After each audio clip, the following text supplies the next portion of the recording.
JJ, the CPA here. Hope you're doing well. Lots of stuff going on, moving parts all over the place. PPP's coming to an end. PPP forgiveness is getting ready to open up, and we got ourselves some new SBA FAQs. I briefly touched on it the other day in a video. I want to go through it step by step with you on what came out here just in the last day.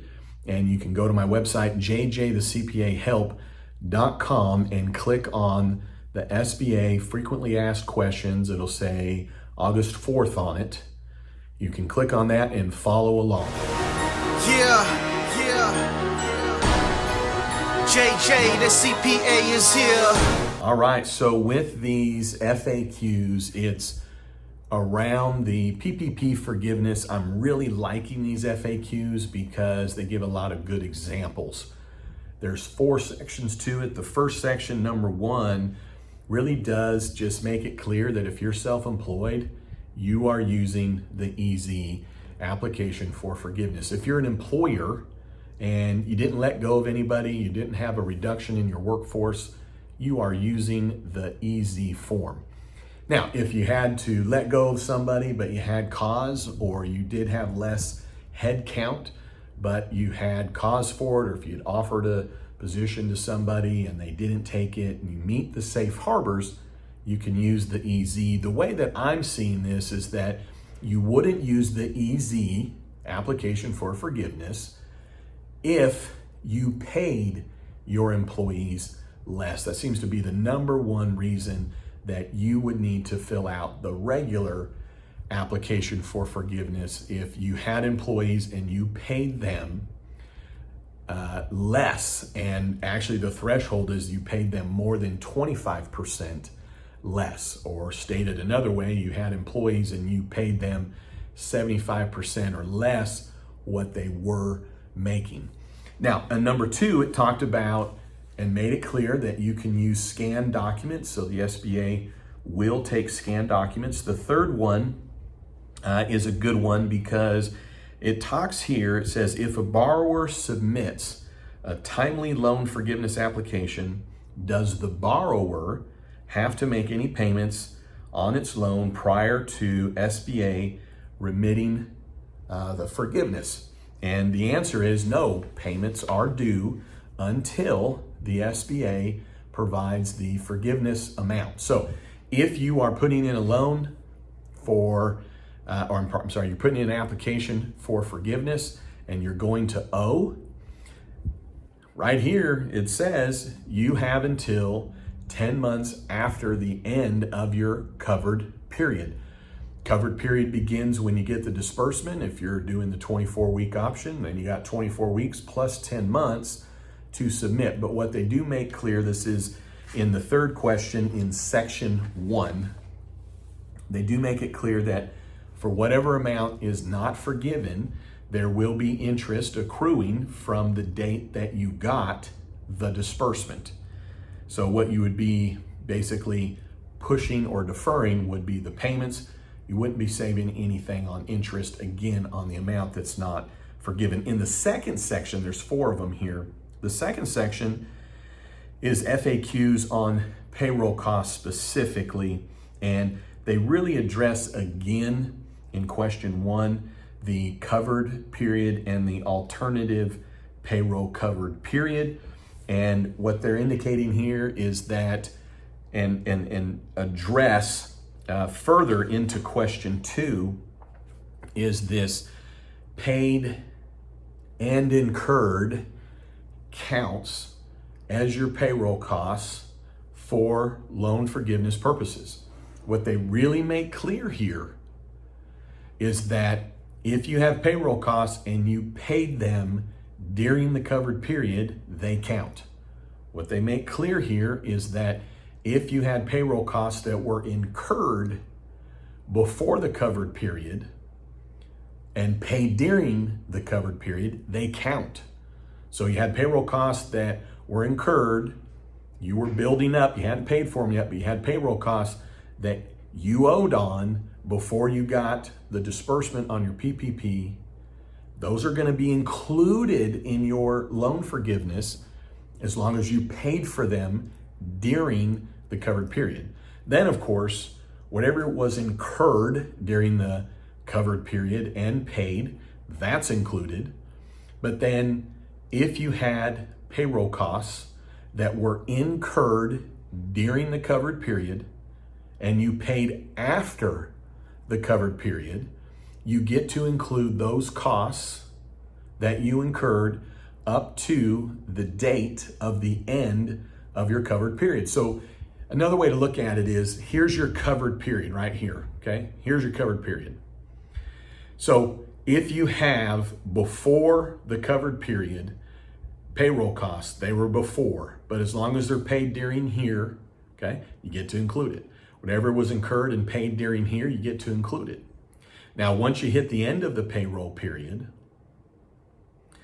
once you hit the end of your covered period, if you have payroll costs that were incurred during here, but they were paid after the covered period, you get to include them for the amount that was incurred during the covered period. So they really drive it home, make it clear that you're able to use both of those.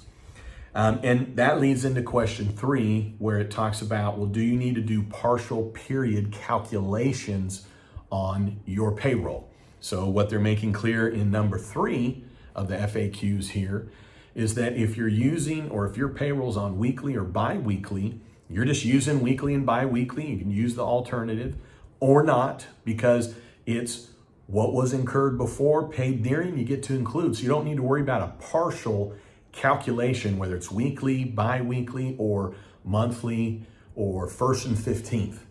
No partial payroll calculation has to be determined at the beginning of the cover period.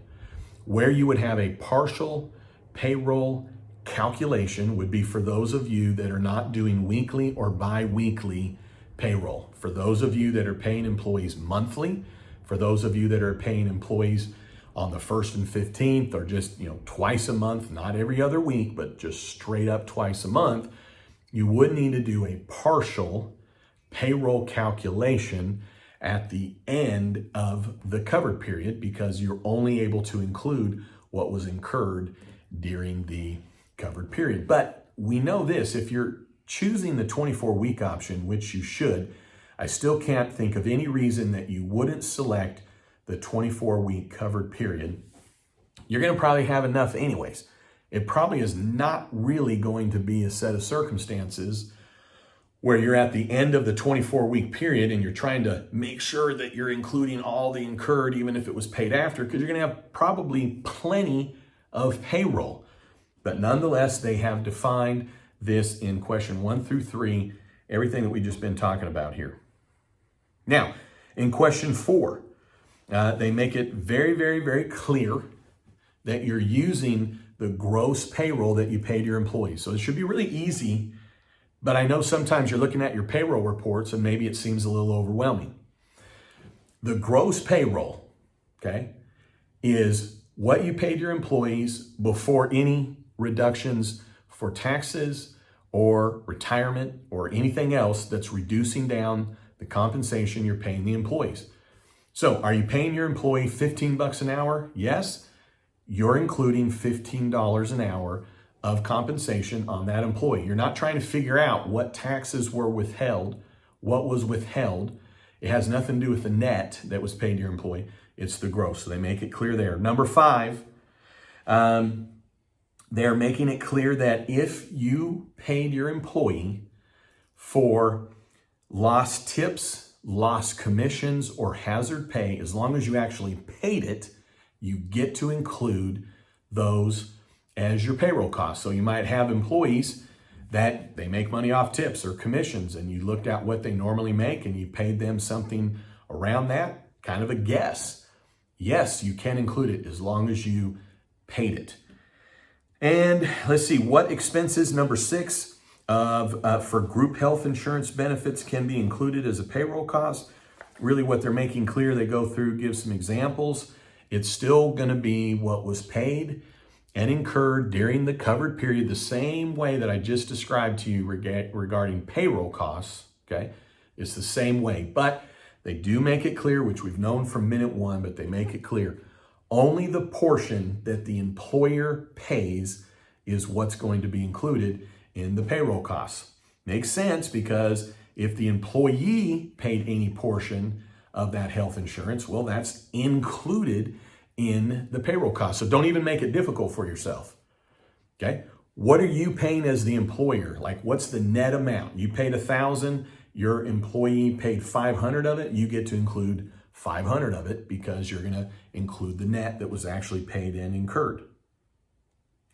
Then number 7, what contributions for retirement benefits will be considered payroll costs that are eligible for loan forgiveness? So what that comes down to is whatever the payroll is that you're including, the retirement that the employer is paying on those wages is what you get to include. So if it turns out that you're trying to accelerate, well, here's all this payroll in the past, I haven't paid any retirement benefits, I'm trying to bunch it up. No, it would be whatever your payroll costs are, okay, that's included, right? So if you have payroll and it's at the beginning of the covered period and you got your disbursement and 3 days later you made a payroll that covered the prior payroll period, that's as far back as you're going to be able to go, and including any retirement benefits that the employer is paying. So another way to look at it is if the employer pays a 3% match, then whatever the wages are that is being included in your payroll costs that you're able to include, take that times 3%, that would be then the amount that you get to include. All right, number 8. How is the amount of owner compensation that is eligible for the loan forgiveness determined? So I've got other videos on this, but they do a great job in walking through the compensation for a C Corp owner, different from an S Corp owner, different from self-employed, different from the partnership or the partner. So here's the first thing to note. As an owner, period, the end, it's based on what you paid yourself in 2019. If you're doing the 24-week option, which you should do, you're taking the owner compensation, self-employed, C Corp, S Corp, partnership, right? You're taking that amount that was paid in 19 divided by 12 times 2.5, okay? That's the payroll that's getting included. So if you own a C Corp or you own an S Corp and you pay yourself wages, you're going to be able to include and only include what you paid yourself as wages based on 2019 divided by 12 times 2.5. Now, what's also clear, you have to have actually paid yourself. It's not just, well, I paid myself, here's the amount I get to include. You had to have actually paid yourself. Now, with a C Corp owner, it was in the instructions, they drive it home here, C Corp owner, so not a flow-through entity. It's up to $100,000 of compensation annualized, not $100,000 during that period, but annualized, or $20,833. But up to $100,000 of annual compensation can be used in the calculation. And then for C Corp owners, on top of that, the health insurance paid by the business, as well as the retirement benefits paid by the business, right? But what was 2019 divided by 12 times 2.5? That's the amount that gets to be included. Now, the big difference between a C Corp owner and an S Corp owner, and if you don't know what you filed, pull out your corporate tax return, look at the top, it'll say corporation or S corporation. C Corp files an 1120, and S Corp files an 1120S.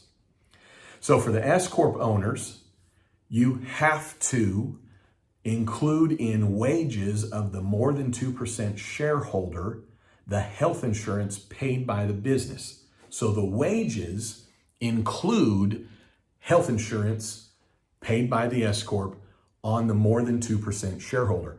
That is why you don't get to include health insurance on top of the wages to the S Corp owner. So for the S Corp owner, it's wages, period, up to $100,000, period, annualized, or $20,833 max. But again, only based on what you paid yourself last year. If you paid yourself last year $60,000, Then you get to include 60,000 divided by 12 times 2.5.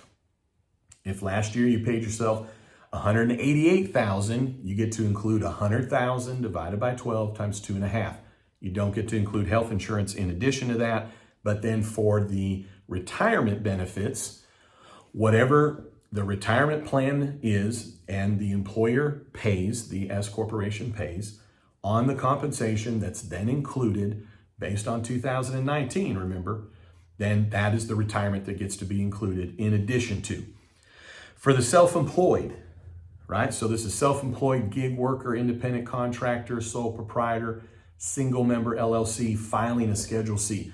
All of that is Schedule C. For Schedule C, you're taking line 31 on Schedule C, which is the net income, divided by 12 times 2.5. That's it. The amount that you're to include on the loan forgiveness is the Schedule C, line 31, you have filed or will file with the IRS, period. Do not include an estimate. The SBA will easily be able to verify what it is that you provide for line 31 as the starting point in determining your forgiveness. The self-employed does not get to include the health insurance. The self-employed does not get to include retirement. With the partners, you are taking the amount that was paid in 2019 subject to self-employment taxes divided by 12 times 2.5. Now they have a factor in here where you take that amount and then times 92.35%. Why? Well, because there's a 7.65% factor that comes into play for partners that have income and distributions that are actually guaranteed payments subject to self-employment tax. So take a look at this.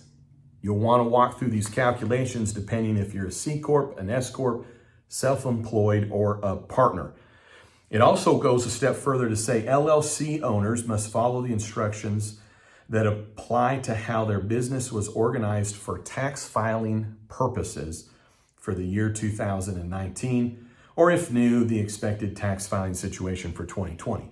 So that would be for a new LLC that was started this year, had zero activity, was not in existence last year.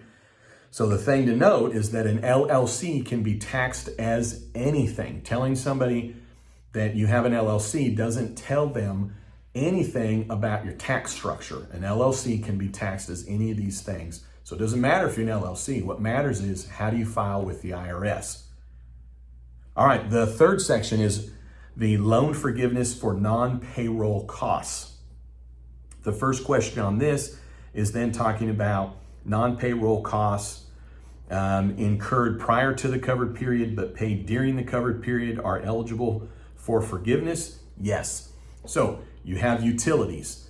You got, let's say that for instance, you got your distribution on April 15th.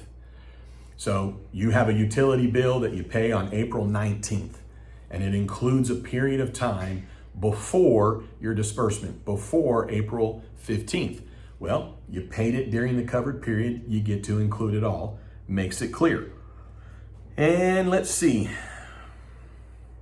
Number 2, non-payroll costs incurred during the covered period but paid after the covered period, are they eligible for loan forgiveness?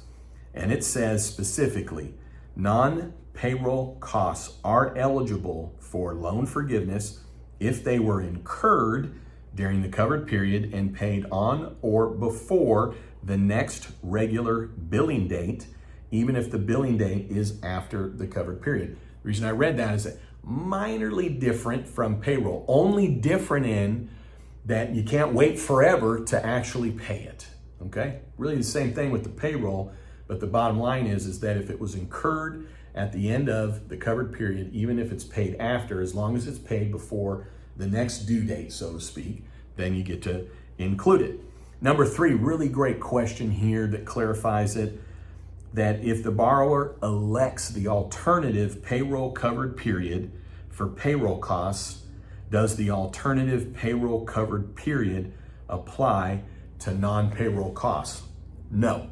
Now, what are we really talking about here? The first thing to know is that when we're talking about the covered period and the alternative covered period, it's only for payroll, and it has nothing to do with are you doing the 8-week or the 24-week. Nothing to do with that, okay? The covered period or alternative covered period only has anything to do with matching up the period of time that you're including payroll to be in sync with payroll if you're doing it bi-weekly or weekly. It's kind of irrelevant for 99.9% of you now that we have the 24-week option. It was very relevant when you were doing the 8-week option. If for whatever reason you're putting in loan forgiveness for the 8-week option, this might be more relevant to you, but more to the point of this frequently asked question, no, if you're using the alternative payroll period to determine your payroll costs, that does not become your covered period for non-payroll costs. So for non-payroll costs, rent, utilities, business interest, you are looking at your disbursement date to the end of your covered date, period. That's your time period to include non-payroll costs. Number 6, covered utility payments, which are eligible for forgiveness, include a payment for a service for the distribution of transportation of the utility. So what are they talking about here? It says a service for the distribution of transportation refers to the transportation utility fees assessed by the state or local governments. Payments of these fees by the borrower is eligible for loan forgiveness. All they're really saying here, and I think they just overcomplicated it when they wrote the CARES Act, but whatever those little fees are that you're picking up that are on your utility bill, it's just going to be included. Number 7, are electricity supply charges eligible for loan forgiveness if they are charged separately from the electricity distribution charges? Yes, it's saying that the entire electricity bill is eligible for forgiveness. So again, you have all those little separate things that come into play. And then we get talking about, well, it seemed like there was one of the questions. Oh, looks like I skipped 2 things. Sorry about that. You go back to question 4. I knew that there was 2 things. I was like, wait a minute. So in question 4, this is now talking, we're still talking non-payroll costs. Interest on unsecured credit eligible for loan forgiveness. So this would be for a credit card that's in the business name that you use for business purposes. The interest that would be on that, as an example, is not included. It's indicating that it has to be on business debt secured. And then question 5, are payments made on a recently renewed lease or interest payments on a refinanced mortgage loan eligible for loan forgiveness if the original lease or original mortgage existed prior to February 15th? The answer is yes. So you have an existing lease, you have an existing mortgage, and all that happened was it got refinanced, okay? Or you just upped your lease, so to speak. Those lease payments will be included. The way that I'm interpreting this is that if you move, okay, and you're signing a new lease, you're not going to be able to include that, because what this is talking about is it's covering leases that were already in existence. So you just redid that lease, you just upped the lease, you renewed the lease, you extended the lease. It's the same lease, even though it's just technically a separate agreement, but you get to include it.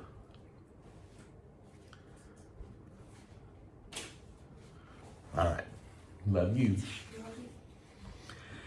All right, then in the last section, loan forgiveness reductions.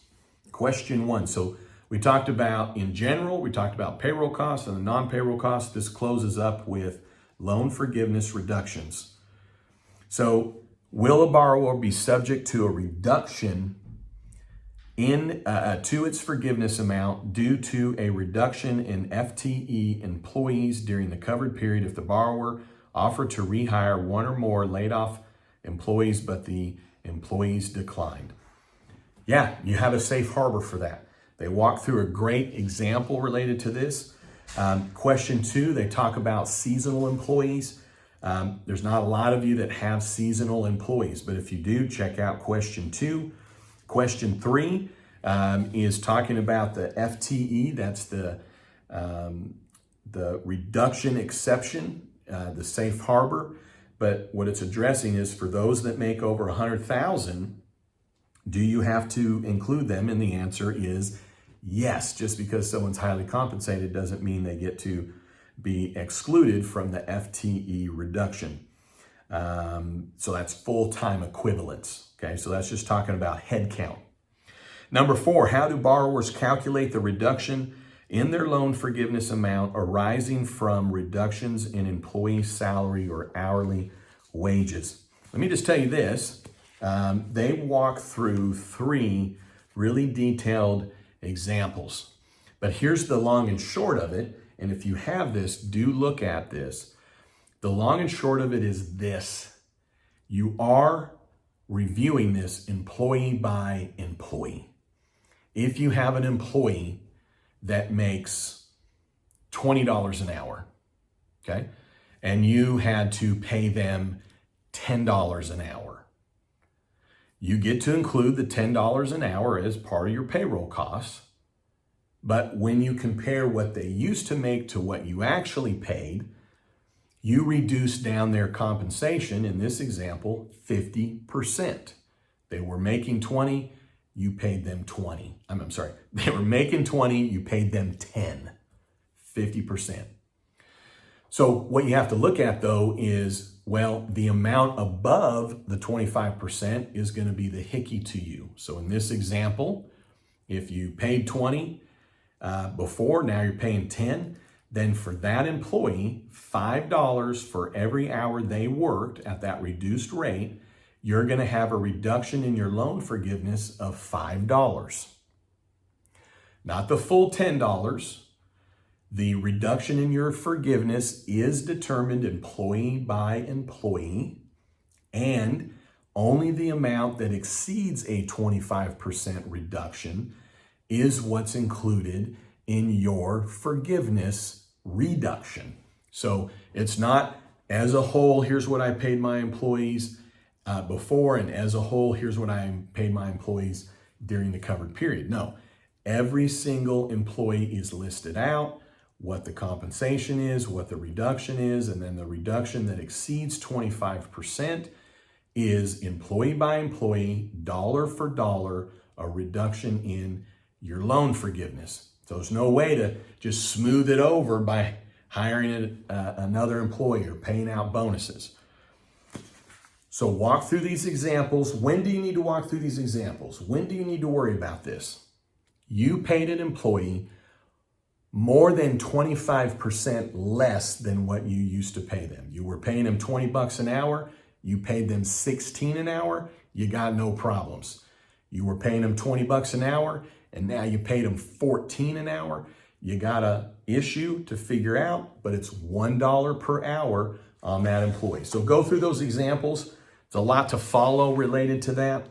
And then they close it out in this section for purposes of calculating the loan forgiveness reduction required for salary, hourly, wage reductions in excess of 25% for certain employees.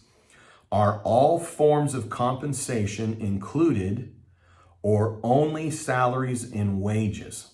And it says, for purposes of calculating reductions in the loan forgiveness amount, the borrower shall only take into account decrease in salaries and wages. So it would only include that actual salaries and the wages going into that. All right, so there's a link on my website. If you weren't following along and you want to go now grab you a copy, the frequently asked questions that came out August 4th, I guess yesterday. And I don't see any bad news there. I say good clarifications. I really am appreciative of them putting out these frequently asked questions. So August 10th, the SBA opens its portal. Banks, I guess by then, will start taking applications for forgiveness. I know a number of you have indicated that your banks are still saying no, we're not taking applications. I wouldn't be surprised if they get a little slap on their beak later. But know this, in closing, not part of the FAQs, but part of the guidelines and part of the instructions that came out related to the forgiveness applications is this. You can apply for forgiveness at any time. Even if you're electing the 24-week period, you can put application in for forgiveness even before the 24 weeks is up. The other part of that is your requirements for FTEs and salary reductions is only alive until you put in the application for forgiveness or the 24 weeks. So for me, I don't know of a circumstance where you would want to do the 8 weeks. It makes sense to do the 24-week option. Then you put in the application for forgiveness. Your requirements end at that time. You have plenty of payroll, plenty of rent, plenty of utilities, plenty of business interest on the secured debt. And you would then have an overwhelming number to achieve forgiveness. Putting in an application for forgiveness when you just barely have enough covers to cover your toes is not how you want to go about this. This right here proves my point because it did make some further clarifications, not really for me. I think they finally put it to rest for some people out there that were still maybe trying to include too many things in utilities. But nonetheless, from my perspective, have more than what you need. Put it all down there. Put all the rent, all the utilities, and interest that qualify. The reason I'm just saying all of it is it may be now that it's 3 months worth, which technically might be 4 months worth based on paid and incurred. And you might have 12 weeks of payroll and you have plenty of payroll. And even if you didn't let anybody go, even if you didn't reduce wages, include it all. An application that's put into the bank that then goes to the SBA, right, that shows payroll costs, rent, and utilities that far exceeds what the loan was for PPP, are going to fly through for forgiveness. The ones that's like barely makes it, right, probably going to be, I don't want to say like flagged or anything, but it's like they might have to look at that one a little more carefully, right? It makes sense, right? But if you're like, all these costs are $100,000 and my PPP loan was $60,000, even if they were like, well, that's not included and that's not included and you shouldn't have included that. And even if they pick anything apart, it's like, okay, pick it apart. I gave you 100, you picked it apart, I got 90. Well, I only borrowed 60, so I got plenty. The one way that you indicate in closing that you are doing the 24-week period, I wish they had a box you could check, but the way that you indicate that you're doing the 24-week period is that with the covered period, you are showing the disbursement date as the start plus 24 weeks. If you're using the alternative payroll period, which only applies to employers, you would show the covered period beginning at the beginning of the next payroll period plus 24 weeks. My point in this is show that you're using 24 weeks. If you're self-employed, you're going to list 24 weeks. Kind of even makes sense for the self-employed because our forgiveness is just simply a calculation. Line 31 of Schedule C divided by 12 times 2.5, boom, there is our loan forgiveness calculation. But you still have to elect the 24-week period to include your 2019 divided by 12 times 2.5, so list 24 weeks. All right, hey, if you made it to here, love you, appreciate you. You're most likely one of the wonderful, beautiful YouTube family members that I have. I appreciate you all so much. If you made it to here and you hadn't subscribed, boom, I'm expecting a wonderful sound, a ding that you have subscribed and putting out good videos. I'm a practicing CPA, and what I'm putting together here is also to help my clients, and might as well share that information with you. All right, hey, buckle up because we got PPP round 1 coming to an end on the 8th. So if you don't have it, go get it if you need it. We have also round 1, the forgiveness opens up August 10th. And then this week we got a lot of sausage being made, mixing together the HEALS Act and the Restart Act and the HEROES Act and trying to figure out, is there going to be any more PPP to come? We'll see. I hope there's going to be some kind of stimulus coming. I feel like the stimulus that we're missing out, or the sectors that are missing out, is those in the real estate. I think those that are in the restaurant, the hospitality, or the services where they got to touch people. Hopefully there's going to be plenty of aid for them, but then also plenty of aid for just people out there that they're not even a small business owner. They haven't been laid off, or they have been laid off, either way, but those stimulus checks, I would like to see those being a little higher. But nonetheless, I really appreciate you tuning in. Love it if you subscribe, and then don't you ever forget, you've never met a CPA quite like me. All right, hey, have a great one, and thanks again for watching.